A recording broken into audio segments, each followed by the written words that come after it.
RRR వంటి సంచలన చిత్రం తరువాత యంగ్ టైగర్ ఎన్టీఆర్ నటించిన పాన్ ఇండియా ప్రాజెక్ట్ దేవర 2 భాగాలుగా ఈ యాక్షన్ ఎంటర్టైనర్ రాబోతుంది. మొదటి భాగం వేసవి కానుకగా ఏప్రిల్ 5న వస్తోంది. జనతా గ్యారేజ్ వంటి బ్లాక్ బస్టర్ తరువాత ఎన్టీఆర్ దర్శకుడు కొరటాల శివ కాంబినేషన్లో వస్తున్న ఈ big ticket ఫిల్మ్ని Nandamuri Taraka Ramarao arts, Yuvasudha arts సంస్థలు నిర్మిస్తున్నాయి.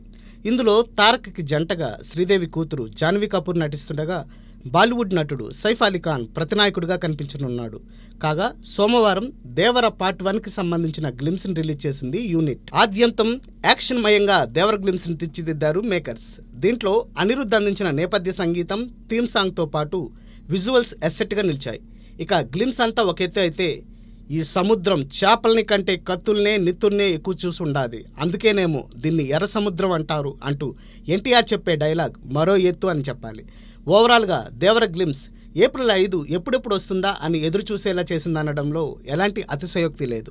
మరి జనతా గ్యారేజ్ వంటి బ్లాక్ బస్టర్ మూవీ తరువాత తారక్ శివ కాంబినేషన్లో వస్తున్న దేవర 2 భాగాలతోనూ సంచలనం సృష్టిస్తుందేమో చూడాలి.